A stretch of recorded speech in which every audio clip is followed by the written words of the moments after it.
శృతిస్మృతిపురాణానామాలయం కరుణాలయం నమామి భగవత్పాద శంకరం లోకశంకరం.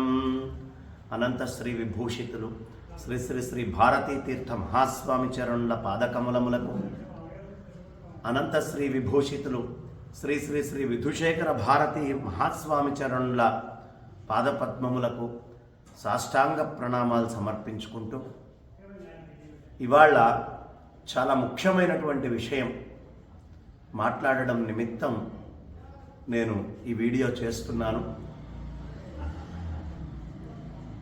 నేను మంథనిలో బ్రహ్మశ్రీ మద్దులపల్లి దత్తాత్రేయ శాస్త్రి గారు భాగవత సప్తాహం చేస్తుంటే ఆ సప్తాహంలో ఉన్నాను. కొన్ని వార్తలు మనస్సుకి కష్టం కలిగేటటువంటివి వచ్చినాయి. దాని మీద స్పందించాలని వీడియో చేస్తున్నా. గోవిందానంద సరస్వతి అనే పేరు మీద తిరిగే ఒక మూర్ఖుడు, ఒక తెలివి తక్కువ సన్నాసి ఏ స్థాయిలో మాట్లాడాలి, ఏం మాట్లాడుతున్నాను అనే స్వీయ నియంత్రణ కోల్పోయినటువంటి వాడు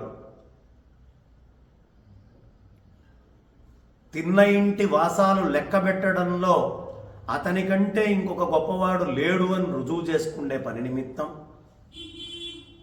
శృంగేరి వెళ్ళి అక్కడ తిని, అక్కడ కాస్త ఉండి, ద్వారక వెళ్ళి బదరి వెళ్ళి అక్కడ తిని అక్కడ తిరిగి ఆ జగద్గురువులకే అపప్రథ వచ్చేట్టుగా మాట్లాడుతూ ఉన్నాడు. శృంగేరి జగద్గురువుల విషయంలో చాలా విషయాలు ప్రేలుతూ ఉన్నాడు. ఒక వైశ్యుడికి దండం ఎలా ఇచ్చారు అని మాట్లాడే ముందు సిగ్గుండాలి, ఒంటి మీద నియంత్రణ ఉండాలి, మాట మీద నియంత్రణ ఉండాలి. శృంగేరి స్వామివారు దండం ఇవ్వడం మీకు తెలుసా? శృంగేరి స్వామివారు విధుశేఖర భారతీ మహాస్వామి చరణులకి తప్ప ఇంకెవరికి దండం ఇచ్చినట్టుగా లేదు. ఇక ఎవరో ఎంపిక చేసుకొని ఎక్కడైనా వస్తే జగద్గురువుల ముందు ఏ పార్టీ వాళ్ళు వచ్చినా, ఏ వ్యక్తులు వచ్చినా, అత్యంత దుర్మార్గులైన వాళ్ళు వచ్చినా, గొప్పవాళ్ళు వచ్చినా ఆశీర్వదించి పంపించడము అనే ధర్మమే. వారికి అన్నిటి యందు బ్రహ్మవస్తువే దర్శనమవుతుంది. ఆ బ్రహ్మాన్ని మాత్రమే దర్శించేవాళ్ళు. కాబట్టి అక్కడ సహకరించారు, ఆశీర్వదించారు. ఇక ఇంకోటి ఏమిటి, ఇలా ఇవ్వచ్చా అంటే వ్యుత్థాయాథ భిక్షాచర్యం చరంతి అని బృహదారణ్యకంలో చాలా అద్భుతమైనటువంటిది ఆ వార్తిక భాష్యంలో మనకు లభిస్తుంది. సురేశ్వరాచార్యులు వారు రాసింది. దీన్ని త్రైవర్ణికోపలక్షణంగా తీసుకోవాలి అనే విషయాన్ని మనకి పెద్దలు చెప్తూ ఉన్నారు. సరే, ఇవన్నీ మనకి తెలుసా చచ్చా, కానీ ఏదైనా ఉంటే దానికి సంబంధించి మాట్లాడాలి. ఇక విజయయాత్ర విషయం, ఒక పీఠము, దానికి ఒక పరంపర, ఒక పద్ధతి ఉంటుంది అనే విషయం తెలియనటువంటి మూర్ఖుడు విధుశేఖర భారతీ మహాస్వామి చరణులను వంకబెడుతున్నాడు. ఏ విషయంలో అధికుడిని అనుకుంటున్నాడో తెలియదు. భారతీ తీర్థ మహాస్వామి చరణులు సన్యాసమిచ్చి విజయయాత్ర చెయ్యని వారు ఆజ్ఞాపిస్తే గురువు ఆజ్ఞని ధిక్కరించకుండా ఉత్తర పీఠాధిపతి అనే విషయాన్ని కూడా వారే ఉత్తరాధికారిని నిర్ణయించారు అని చెప్పి అన్ని విధాలా సంసిద్ధం చేస్తే నీ ఏడుపు, నీ అక్కసేమిటయ్యా? నువ్వెందుకు ఏడుస్తున్నావు? నీ అక్కసేమిటి? నీ బాధ ఏమిటి? ఆయన చేసిందేమిటి? వచ్చి అవైదికమైన పనులు చేశారా? నువ్వు చేస్తున్నావు. సన్యాసం తీసుకొని అవైదికంగా ఇష్టం వచ్చినట్టు, ఏది వైరాగ్యం అనేటటువంటి లక్షణం లేకుండా జ్ఞానం అనే లక్షణాన్ని పక్కన పెట్టి ఎలా పడితే అలా మాట్లాడుతున్నావు. బదరి పీఠం నాకు దక్కలేదు, ఇది నీ ఏడుపు. చచ్చు ఆనందం, చచ్చు తెలివితేటలు అంటారు చూడండి. అమృతానందం కాదు ఇది, మృతానందం. ఈ మృతానందం దగ్గర పెట్టుకొని నువ్వు నీ ఇష్టం వచ్చినట్టుగా మాట్లాడుతూ ఉన్నావు. ఇది ఇక్కడికి ఆగదు, ఇంకా పైకి వెళ్తుంది. ఇదేదో నీదాకానే అనుకుంటున్నావేమో. పెంట మీద రాయిబడి పెంట చింది మన మీద పడితే అయ్యో పెంట పడిందని బాధపడతారు, కానీ అది ఆ పెంట దగ్గర ఆగదు. ఆ వెనకాల రాయికి ప్రక్షాళన జరుగుతుంది. ఆ రాయిని విసిరినటువంటి వాడికి కూడా ప్రక్షాళన జరుగుతుంది. అక్కడ దాకా చేరేదాకా చేసుకోకుండా కొంచెం ఒళ్ళు దగ్గర పెట్టుకొని మాట్లాడితే మంచిది. నువ్వు సన్యాసి ఎలా అని రుజువు చేసుకోమని చెప్పారు. 20 ఏళ్లకి నీకు ఉపనయనమైంది. బ్రాహ్మడికి 20 ఏళ్లకు ఉపనయనమైతే అసలు వాడు బ్రాహ్మడు అవుతాడా? వాడికి సన్యాసం తీసుకునేటటువంటి యోగ్యత ఉందా? దీనికి సమాధానం చెప్పలేదు ఇప్పటికి. ఇది సమాధానం చెబితే అప్పుడు పండిత పరిషత్తు అన్నావు కదా, పండిత పరిషత్తు బహిష్కరించవచ్చు అన్నప్పుడు ఎవరు బహిష్కరించాలి? పండిత పరిషత్తు బహిష్కరించాలి. నువ్వు సుంఠవి, నువ్వు బహిష్కరించేది ఏమిటి? మేము బహిష్కరిస్తున్నామంటావు. సుంఠ, ముందు వెళ్ళి ఓ పండిత పరీక్షలో కూర్చో, ఓ పండిత సభలో 10 మంది పెద్ద పండితుల్ని తీసుకురా, వాళ్ళ దగ్గర కూర్చొని శాస్త్ర చర్చ చేసి నేను కూడా పండితుణ్ణే అని చెప్పు. నేను కూడా పండితుణ్ణి అనేటటువంటి మాట మాట్లాడు. మేం నీ బతుకెంత, నువ్వెంత, నువ్వు బహిష్కరించడం ఏంటి? ఏం మాట్లాడుతున్నావో తెలుస్తోందా? కాబట్టి నువ్వు ఎవరెవరు పండితులనన్నావో ఆ పండితులందరూ స్వామివారి భారతీ తీర్థ స్వామివారి ఆజ్ఞ మేరకు ఉత్తరాధికారిగా చెప్పబడ్డటువంటి వారిని భారతీ తీర్థులుగానే దర్శనం చేస్తున్నారు. ఇంకో రూపంగా మేము అనుకోవట్లా. మాకు అభేదం, ఆ భక్తితత్వం ఉన్నవాడికి, ఆ గురుభక్తి ఉన్నవాడికి అది తెలుస్తుంది. నీకేం తెలుస్తుంది? చవటకి ఏమైనా తెలుస్తుందా? పందికి పన్నీరు వాసన ఎట్లా తెలుస్తుందండి? దానికి ఆ బురద వాసనే గొప్పగా ఉంటుంది. దీన్నే మృతానందం అంటారు. కాబట్టి ముందు శాస్త్ర చర్చ చేయాలి అంటే నువ్వు సన్యాసికి పనికిరావు అని శాస్త్ర చర్చ చేసి క్షణంలో నేను రుజువు చేస్తాను.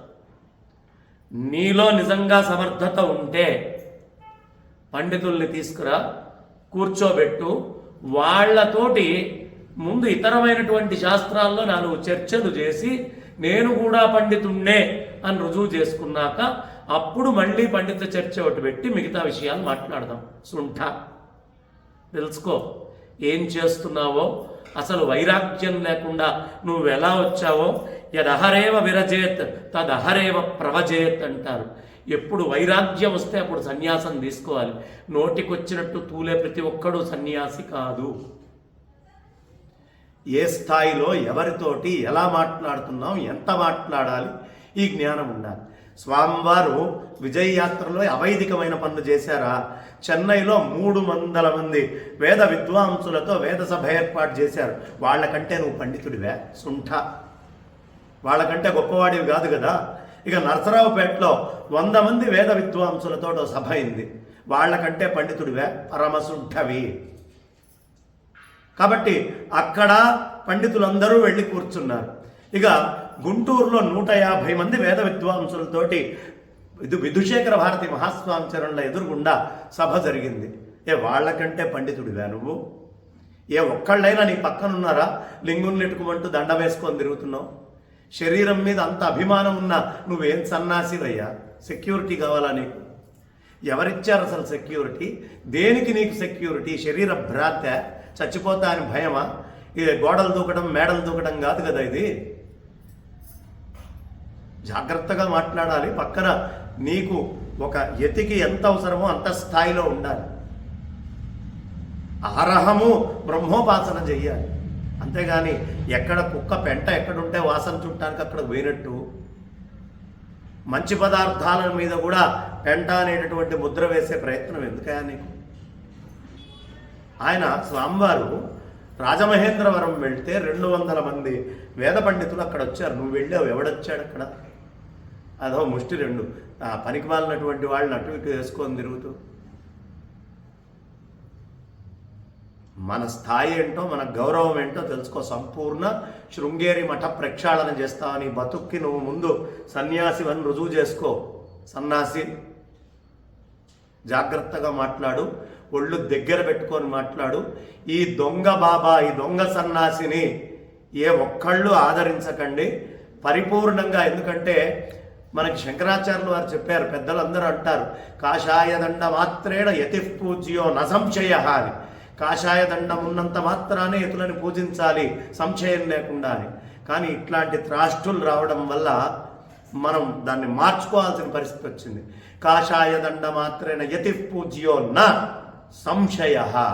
ఇలాంటి అనుమానాస్పదమైన వ్యక్తులు తిరుగుతున్నారు. వీడు దొంగ సన్నాసి, నేను రుజువు చేస్తా పండిత పక్షాన్ని పెట్టి, అతన్ని పండిత పక్షం ఒకటి పెట్టి నేను పండితుడిని అని రుజువు చేసుకోమనంటే బహిష్కరిస్తున్నావు అనే మాట తర్వాత మాట్లాడతాడు అతను. దీనికి సమాధానం చెప్పు. ఇంకోటి ఏం చెప్పావు, శృంగేరిలో శారదా అమ్మవారు వెళ్ళిపోతారు, అక్కడ ఉత్సవాలు జరగవు, స్వర్ణహంపి వచ్చేస్తుంది, స్వర్ణహంపిలో దిక్కు లేదు నీకు. అమ్మవారు ఎక్కడొచ్చింది? అద్భుతంగా 2 నవరాత్రులు చాలా విశేషంగా జరిగినాయి శృంగేరిలో. నీ చేతిలో ఉన్న దండంతో నువ్వు కొట్టుకుంటే ఉత్తముడివి, వేరే వాళ్ళు కొడితే పాపం వాళ్ళ శక్తి కూడా దండగా. ఆ కర్రలు పట్టుకొని దిరక్కు ఊరికినే మారణాయుధాల కింద ఉంటాయి, నీలాంటి వాళ్ళ చేతిలో ఉంటాయి. యోగ్యమైన యతి చేతిలో ఉంటే అది దండం, నీ దగ్గర ఉంటే మారణాయుధం. ఆ నోటికి నియంత్రణ లేదు, ఆ చేతికి నియంత్రణ లేదు. ఆ మొత్తం కాషాయానికి ఉండేటువంటి గౌరవం తీయడానికి కొంతమంది వస్తారు, అందులో ప్రథముడివి నువ్వు. ఒళ్ళు దగ్గర పెట్టుకొని మాట్లాడు. ప్రతి దానికి అవశ్యం అనుభోక్తవ్యం కృతం కర్మ శుభాశుభం, అనుభవించి తీరుతావు. వరుణదండన ఉంటుంది, వాళ్ళు ఏదో మాట్లాడుతున్నావు నువ్వు. వరుణదండన అనే దాన్ని నువ్వు భరించాల్సి వస్తుంది. ఈ విషయాన్ని గుర్తుంచుకొని ఒళ్ళు దగ్గర పెట్టుకొని జాగ్రత్తగా మాట్లాడు. స్వస్తి.